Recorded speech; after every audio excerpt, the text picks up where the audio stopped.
Hey everybody, Who's Your Jedi here with another review for you. This time I'm talking episode 6 of season 8 of Dexter called A Little Reflection. And this is a somewhat slow-paced episode. After the climax we had last time around with Yates, it's an episode that takes a little time to breathe and start moving the pieces around on the board for, well, let's face it, we're heading towards the end game. There's only a few episodes left. And so let's talk about what's going on with everybody. And we might as well start with Bautista, who finally makes the decision to promote Miller to lieutenant instead of to captain or sergeant. To makes Miller the sergeant over Quinn after everything that goes on. And of course, basically it all boils down to Angel needing a kick in the butt from upstairs to actually make a decision. And frankly, I think this whole thing kind of went on a little too long. It's like, even Matthews was right. It's like, Bautista, make a freaking decision already. And the fact that Angel kind of dithered about all of this doesn't actually speak very well for his position as a lieutenant. If you're in charge, if you're in a leadership position, you can't just fart around until somebody from upstairs kind of leans on you to actually do your freaking job.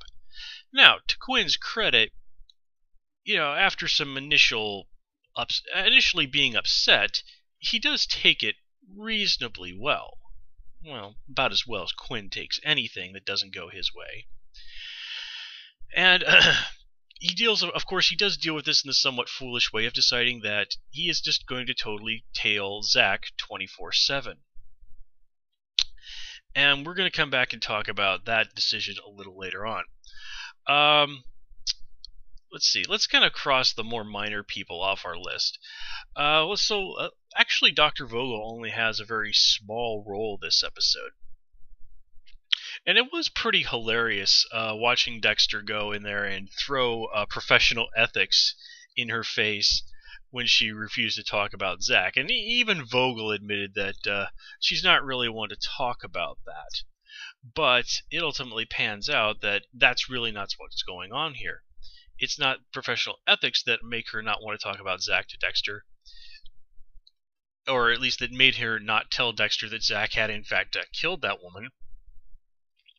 But it was that she simply saw the potential in Zach. She saw the potential for another Dexter, another killer who could, quote-unquote, be saved. And of course, Dexter does not. Dexter initially blows her off. But once he gets to know Zach, he does see that within himself. And this, of course, brings us back to something I've mentioned before, which is one of Dexter's great flaws. And that is Dexter is constantly looking for a connection with these other killers that he meets. Remember in the first season when he realized that the ice truck killer is trying to communicate to him personally? He sends Dexter that creepy message that basically amounts to, he says he's inviting me to play. He's asking if I want to play, and the answer is yes, I do. And of course that all ends horribly. And then of course we see Dexter trying to study Arthur Mitchell to see if maybe he can learn how to lead a normal life and still be a serial killer. And that ends horribly. Dexter thinks he can save Travis Marshall. It ends horribly. Dexter thinks he can have a relationship with Hannah McKay. It ends horribly. And comes back to bite him in the ass this episode. And you gotta admit, that was a real stinger. I mean, we all knew that Hannah was probably going to come back this season. But the way she just came out of left field there, and the way it's just played, she's coming in there after having poisoned Dexter and Deb, or sedated them, I guess would probably be the more accurate term. Just all like friendly and not the least bit threatening, which of course just makes it all even more horrifying and scary. And of course we're left with that great hit cliffhanger of what the heck's going to happen next. Of course, Deb and Dexter aren't going to just flat out be dead, because that would be a really crappy way for the series to end. But of course, if that's not the case, then obviously Hannah wants something from them. And just what? Well, yeah. Anyway, I think I might have wandered a little off track. That I don't quite remember where I was going with my last train of thought. So let's just jump over and talk about Elway really briefly. And here it's made now finally out in the open, that which was obvious, i.e., that he likes Deb. Now I do like that Deb is just sort of like, no thanks. And given her track record with guys and recent experiences, it's pretty understandable why Deb is not really in the market for a serious relationship. And of course, Dexter's in the same boat with Cassie. We also get a culmination of, or at least a climax for what's going on. Haha, climax, Masuka, yada yada. With what's going on with Masuka and Nikki. And of course, Masuka makes the absolutely insanely boneheaded choice of telling Nikki that he had her checked out. Even though last episode he made this big deal about how I don't want her to know I've been checking into her. Yeah, Masuka, I really can't believe that you didn't see that she would retake this whole I checked you out to make sure that you weren't basically a gold digger thing well.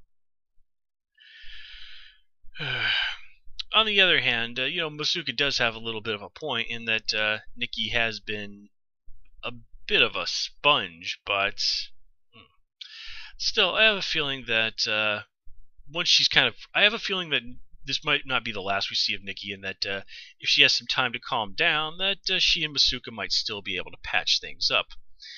Which, frankly, I do sort of hope happens, because I have the feeling we're probably going to need a bright spot or two in these final episodes, because, as I've been saying, this is all going to end in tears. I can feel it. Now, I'm not saying that I think that we're going to get a tragic ending to Dexter. I think that whatever the ending of the series is going to be, it's going to go out on a very Dexter kind of note.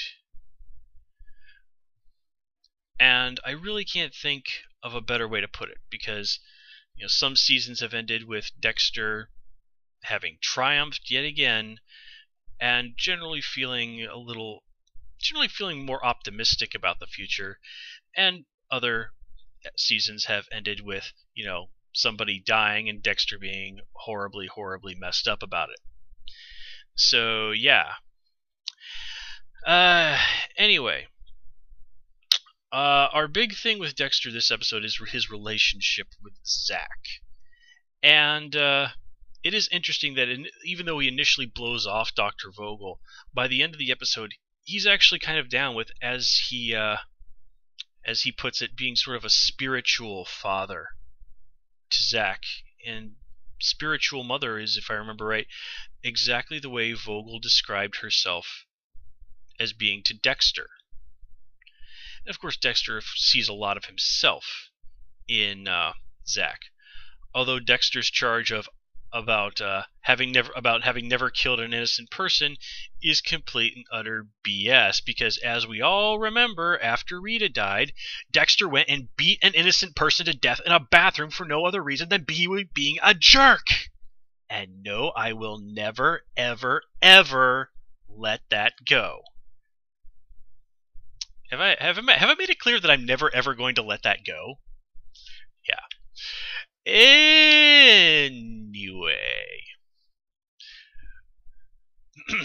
Anyway, yeah.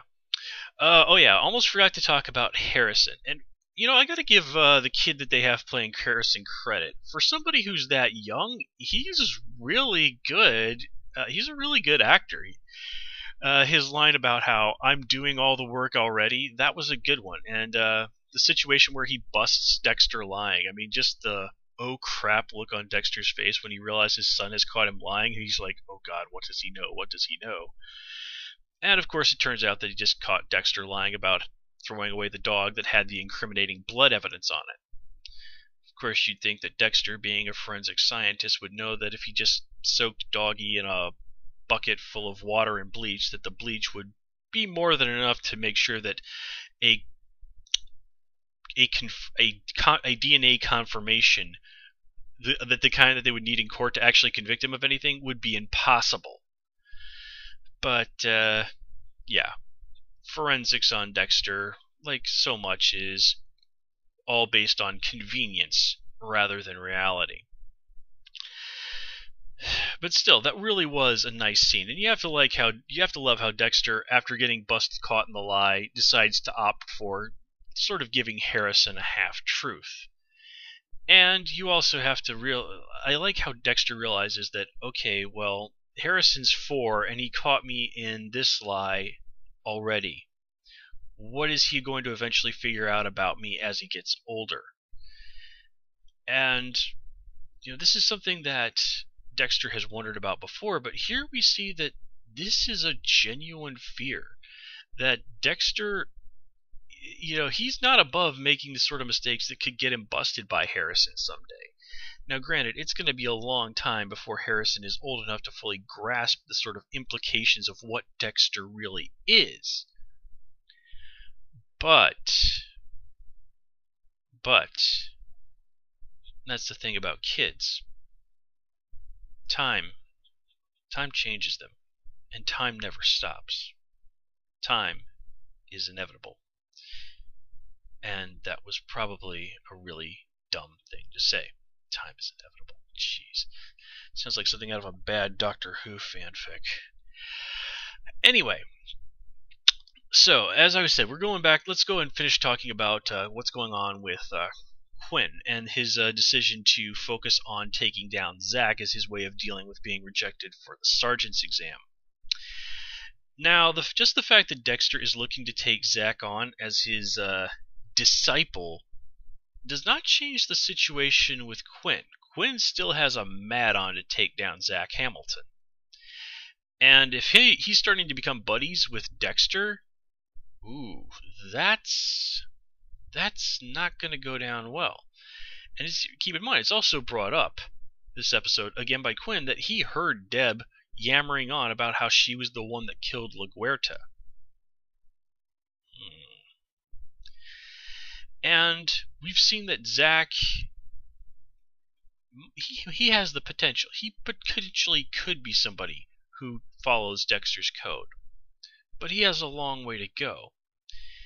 And, well, do you think that somebody like Zack would be above lashing out or just flat out killing somebody if he thought that they were about to catch him? If that's the case,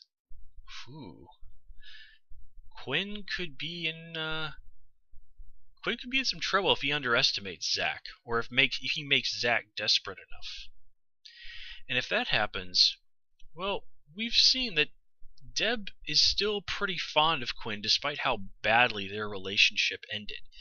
If Zack were to kill Quinn, oh man, can you imagine what that would do to Deb? It might not be Dexter who would be strapping Zack down to a table then. This season will all end in tears. Certainly something to think about, isn't it? And one last thing. They also mentioned that Dr. Vogel had a husband at one point. And you have to wonder, why would they bring this up if it wasn't relevant? And if some people have kind of discussed out there, this whole thing with Yates being the brain surgeon, there are still some things about that don't quite add up. Well, it certainly wouldn't be the first time that Dexter has faked us out, so I think we're in for a surprise or two more before this season ends. And it'll all end in tears, I promise you that. So yeah, folks, that's another episode down, only a few more to go. As always, please comment, rate, and subscribe. And of course, please follow me on Twitter at HoosierJedi. Until next time, take care and have a good one.